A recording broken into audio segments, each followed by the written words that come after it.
Ruutaan iddoo Abrash jiru deemtee dhiifama gaafatte. Dhiifama hundaayyuu kanaafuu walitti deebinee waliin jiraannaa.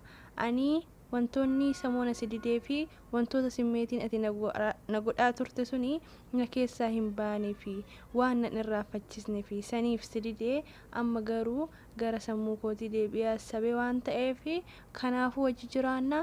Borummoo shaanxaa kee hunda guurrattee gara mana keetii deebi'uu qabda.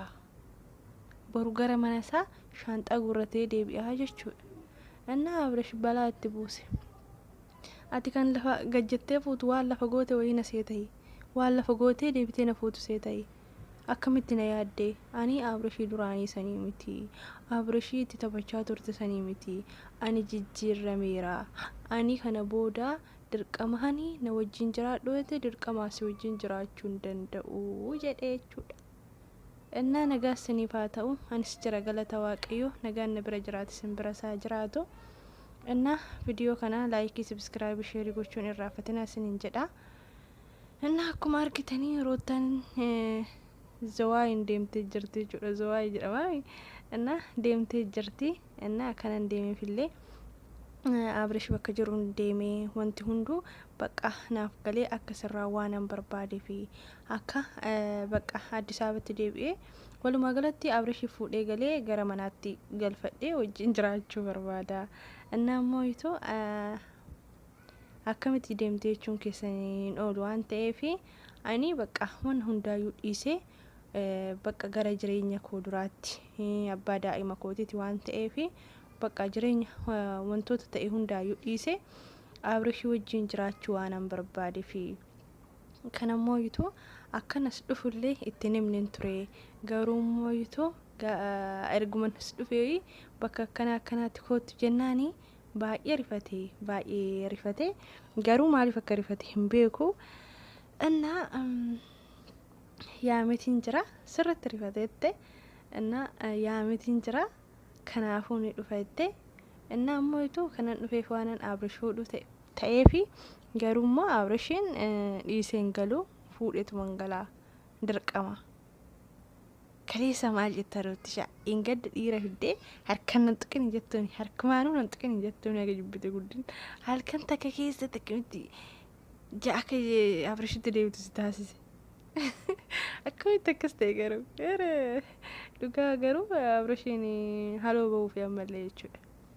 Akkuma duraa san deebisuuf malee sijjammar haaluma kanaan osoo namni itti bubbulee yaadee tureetillee wantoota ishiin agarsiisaa turte sanillee iddoodhaan dhiistee torbuma takkallee dhiistee dhiifama si gaafachuun barbaade jettee bakka walitti deebi'uun barbaade jetteen fakkaatu. Amma garuu har'a waan biraa hojjettee bariisaa likkii dhedhee yaadu dhugaa dhedhee illee natti fakkaatu. Innaa ganna Ruutishaan akkas jette jechuudha.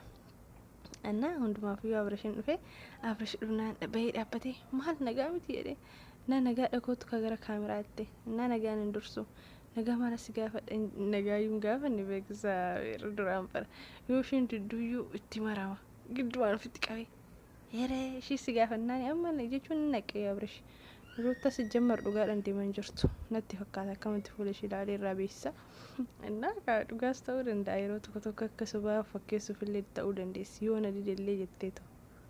Yoo na didellee soba fakkeessuun qaba xiqqoo ishee jettee akkas godhachuu dandeessi gin innaa ishiin garuu akka dhugaa itti haasofti jechuudha walumaa galatti. Innaa maalinni jedheeni innaa wantiini maaliif dhufte akkamittiin maaliif na duuka deemtaa sababii na duuka deemtuuf maalinni jennaan innaa wanta hundaayyuu wanta ta'e hundaayyuu yeroo ati na kadhattu yookiin na duuba deemtu wantoonni ta'e hunduyyuu wanta ati na goote hunduyyuu waan keessa kiyyaa baduu didee fi keessa kiyyaa balleessee waan simachuu hin dandeenye fi garuu immoo amma hunda isaatu dhiisee wantoota namoota hin taanellee jireenya koo keessa baasee si wajjin jiraachuu waanan barbaadee fi kanaafuu dhiifama si gaafadhee wajjin jiraachuu si wajjin jiraachuu barbaadenna bakishette jedhe yeroo samaana kee qaddaddu san yeroo samaana kee cirtu san akkana seenee gaafa samaana namarraa kutan deebi'anii nama wajjin jiraachuutu jira mooy deebi'anii nama fuudhuu jira mooy innaa kaleef hin gadda maal jettaati kaleefin gadda si wajjin jiraachuu barbaadan jettu jenna baqaanii wantan anaaf si wal si agarsiisu tokko daa'ima nu gidduu jiru malee wanni biraan jiru anaaf si gidduu wanti biraan hin jiru.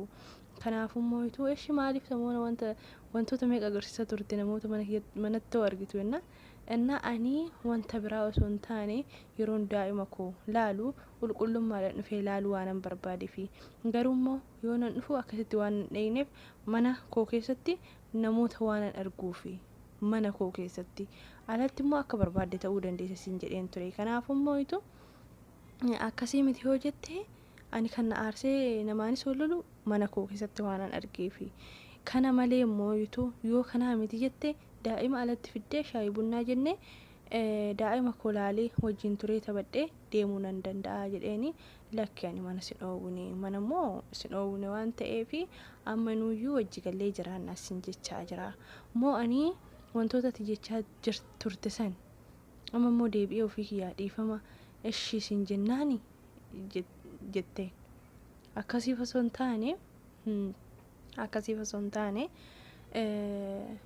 ani wanti hunduu jijjiirama qaba baqa ani jireenya biraa jammaree jireenya haaraa jammaree jennaan hin qalladini jireenya haaraa hin jalqabne ani moo'ituu afaan keeti malee onnee kee sirriitti beekaa jette hin beektu jedhe hinan beekaa enna onnee duraan itti taphattu abrishiin duraan itti taphattee akka barbaaddetti gootu isaa miti jijjiirameera jedhe hin jijjiiramne kaleefin gadda maalaasuuf taadha maalaasuuf ani immoo tolcheessi beekaa onnee keette garaa kee tolcheessi beekaa jette akka duriin siin jedheenis enna wantoota hundaayyuu ani baqa dhiisetoo dhiifamsi gaafachuu barbaadan akkana taata no ani jireenya haaraa jammare sanummoo hermeelan akka hin dhufne akkatti hin of duuba laalu kudhan of duuba laale si jammara dafee of duuba hara abreesh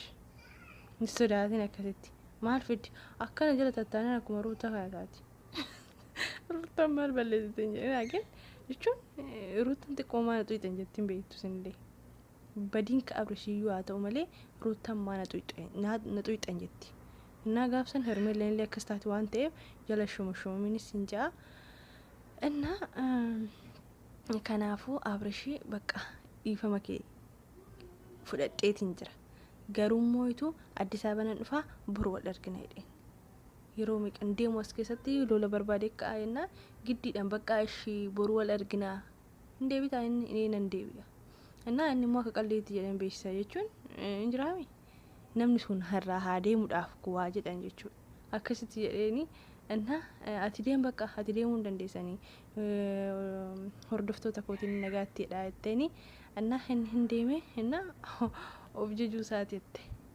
isaati እና immoo onneesaa sirriitti beeka onneesaas immoo sirriitti beeka wantoota kaleefin gadda si jammara akkas jechaa ture ganatti immoo guyyaa lama keessatti torbee takka keessatti onneen gara biraa hin jijjiirama jechuu miti እና ishiin akkas jetteen dursa daabrishin deemin jechuudha እና torbee takka keessatti jijjiiramte jechuu fireenna torbee takka miti guyyaa takka keessatti jijjiiramuu hin danda'a gara shii deebi'uun gara hermeellaa jechuudha እና haala saniin turanii gargar deemanii jechuudha እና ቪዲዮ ከነሞይቱ ላይክ ሰብስክራይብ ሼር ጎቹን እራፈቲና hangamatti waan waliin turtaniif guddaa galatooma bye bye